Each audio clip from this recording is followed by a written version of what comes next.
Hello guys, चलो तो हमारा आज का टॉपिक है Pythagoras theorem. 10th standard maths part second का सेकंड लेसन है पाइथागोरस थ्योरम। फर्स्ट लेसन जो देखा था हमने that is the similarity. Now the second lesson is Pythagoras theorem. आज तक आपने पाइथागोरस का नाम सुना है। Pythagoras is a one Greek mathematician. उसने जो थ्योरम इन्वेंट किया तो उसका नाम था पाइथागोरस थ्योरम। ओके, तो इसके बेसिस पे हमें एक चैप्टर यहाँ पे कवर करना है पाइथागोरस थ्योरम नाम का। चलो तो पाइथागोरस थ्योरम के बारे में थोड़ा सा डिस्कशन करते हैं। पाइथागोरस थ्योरम एक्चुअल में क्या है, ठीक है। सो आप लोगों को इसके पहले ट्राइंगल के टाइप्स मालूम है, on the basis of size भी मालूम है, on the basis of angles भी मालूम है, राइट। तो मुझे आप बताओ कि on the basis of angles there are how many types. तो आप बताओगे कि sir 3 types. one is acute angle triangle, right now. Then second one is obtuse angle triangle, and third one is the right angle triangle. Right angle triangle, right now. Right angle triangle. So these are the 3 types. One is acute angle, then second one is obtuse angle triangle, and last one is right angle triangle. ठीक है। So आप बोलोगे sir acute angle triangle उसका meaning क्या है। So acute angle triangle means क्या रहता है। So in triangle all 3 angles are acute. Acute means all 3 angles are of less than 90 degree.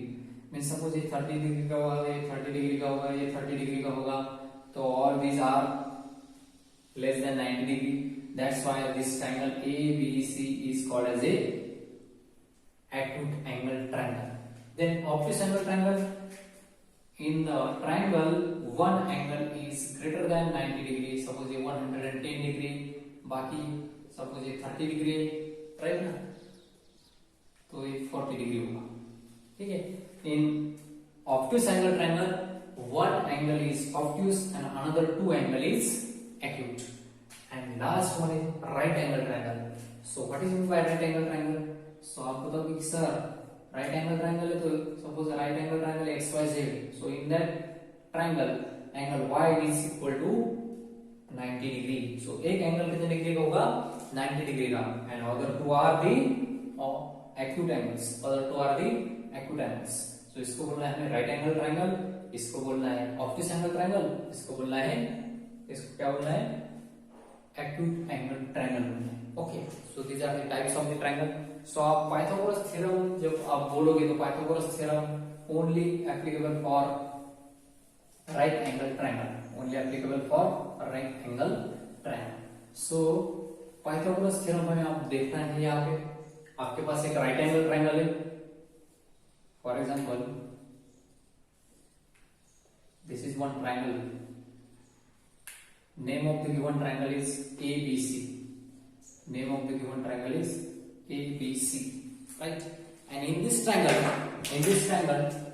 one angle B is are of 90 degree, other two are the acute angles,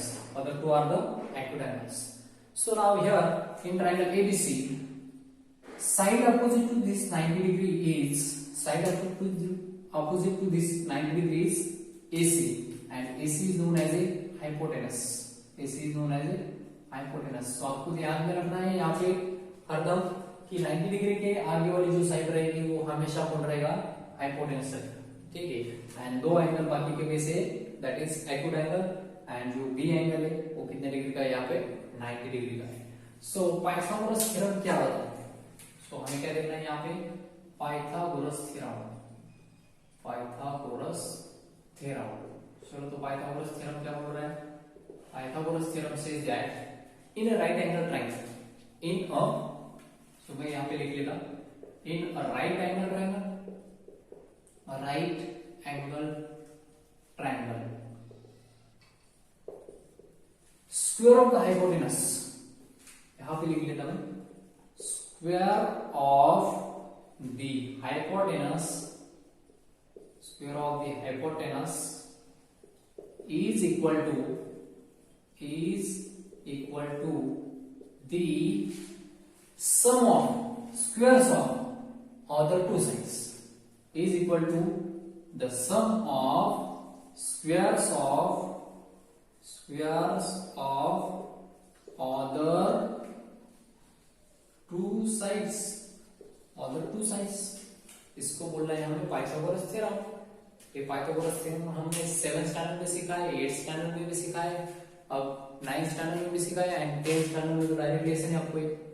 so in right angle triangle क्या बोल रहा है theorem? In right angle triangle square of the hypotenuse is equal to, इसका square किससे equal करता है? Is equal to the sum of squares of the other two sides, squares of the other two sides.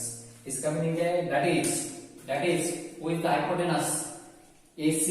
सो यहां पे लिख लीजिए AC square, right ना?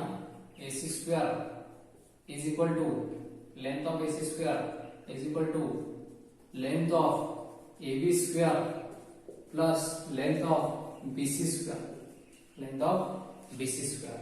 सो this is the Pythagoras theorem, this is called as a Pythagoras theorem.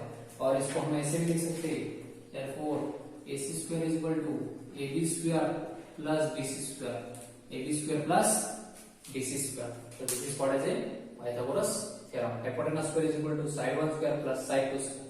इसको और भी लिख सकते हैं आप, hypotenuse square is equal to, that is hypotenuse square is equal to, यहाँ पे लिख लीजिए side 1 square plus side 2 square, side 2 square, इसको बोलेंगे हम Pythagoras theorem. So both symbols are Pythagoras theorem means क्या? In a right angle triangle, the square of the hypotenuse is equal to the sum of squares of remaining two sides or other two sides. इसको बोलेंगे hypotenuse, Pythagoras theorem. So Pythagoras theorem इस प्रकार आप लिख सकते हो, that is length of hypotenuse square is equal to length of first side square plus length of second side square. इसको आप AC square is equal to AB square plus BC square भी लिख सकते हो, otherwise hypotenuse square is equal to side 1 square plus side 2 square ऐसे भी लिख सकते हो। So next topic है अपना Pythagorean triplet। नेक्स्ट क्या देखना है हमें? Pythagorean triplet, Pythagorean triplet। So Pythagorean triplet क्या है? सपोज आपके पास ट्रिपलेट है, ट्रिपलेट इसका मीनिंग क्या है? There are 3 numbers, 3 natural numbers, ठीक है? 3 नेचुरल नंबर होगा, उनमें से जो बड़ा नेचुरल नंबर है, सबसे ग्रेटेस्ट नेचुरल नंबर है, उसका square is equal to square sum of squares of remaining 2 numbers, then the triplet is known as a Pythagorean triplet. In 3 natural numbers the square of greatest number is equal to sum of squares of other 2 numbers, then that triplet is known as a Pythagorean triplet. For example, आपके पास एक triplet है 3 4 5, कौन सा है? 3 4 5। चलो तो आपके पास 3 4 5 ही नंबर है। सो यहाँ पे देखेंगे आप ग्रेटेस्ट नंबर कौन सा है? जो ग्रेटेस्ट नंबर है वो है 5। सो 5 मींस कौन है? हरदम आपका राइट एंगल ट्रायंगल में हाइपोटेनस कैसे रहता है? ग्रेटेस्ट साइड रहती है। कैसे रहते हैं? Greatest side. सो जो ग्रेटेस्ट नंबर यहाँ पे वो कौन होगा? हाइपोटेनस होगा। सो हाइपोटेनस कौन है यहाँ पे? 5। तो अगर आप चेक करोगे यहाँ पे 5 का स्क्वायर कितना है? 25। एंड रिमेनिंग 2 साइड का स्क्वायर करके देखो, रिमेनिंग 2 साइड का स्क्वायर 3 स्क्वायर प्लस 4 स्क्वायर, 3 का स्क्वायर 9, 4 का 16, 9 प्लस 16 तो आएगा आंसर आपका 25। सो दोनों का स्क्वायर कैसे? इक्वल इक्वल है। तो यहाँ पे क्या लिखना है आपको? That is 5 square is equal to 3 square plus 4 square, right ना? यहाँ पे 5 का स्क्वायर है 25 एंड इन दोनों का स्क्वायर का एडिशन है 25। सो दोनों भी इक्वल इक्वल है, right hand side equal equal, therefore left hand side is also equal equal, therefore 3, 4, 5 is a Pythagorean triplet, is a Pythagorean triplet. इसको हम बोलेंगे पाइथागोरियन ट्रिपलेट। इस प्रकार आपको करना पाइथागोरियन ट्रिपलेट, ठीक है? 3 4 5 इज अ पाइथागोरियन ट्रिपलेट। और एक क्वेश्चन देता मैं आपको, और एक एग्जांपल। सपोज आपके पास एक नंबर है कौन सा? Example number 2, 5 12 and 13, these are the 3 numbers. तो चेक करना है आपको ये पाइथागोरियन ट्रिपलेट है या नहीं, whether this triplet is Pythagorean triplet or not, check it. So क्या करना है? First we know the greatest number, who is the greater? 13 is the greater, So 13 square is equal to, we know the square of 13, that is 169. Say this equation number 1. And sum of squares of remaining two sides. Sum of squares of remaining two sides means 5 square plus 12 square. You know the 5 square 25 and 4 144. 12 square is equal to 144. So the answer is equal to 144 plus 25 is nothing but 169. This is called as a equation number 2. So in equation 1 and 2, right hand side is equal, therefore left hand side is also equal. So यहाँ पे क्या लिखना है? From 1 and 2, 13 square is equal to 5 square plus 12 square. Therefore, the given triplet is a Pythagorean triplet. तो क्या लिखना है आपको? So the given triplet is a Pythagorean triplet. तो उसके पहले क्या करना है? यहाँ पे लिख लीजिए कौन सा ट्रिपलेट हो? 5 12 13 का, राइट ना? 5 12 13 का। चलो तो आगे वाले स्टेप में लिखना है आपको।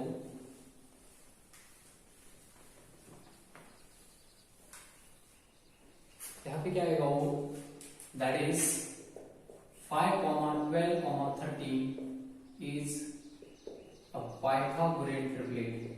Is a Pythagorean triplet. Triplet है क्योंकि ग्रेटर नंबर का square is equal to sum of squares of remaining two numbers. Therefore this number is a Pythagoras triplet. अब आपको पाइथागोरस ट्रिपलेट कैसे फाइंड करना है, ठीक है? तो उसके लिए ट्रिक है, ठीक?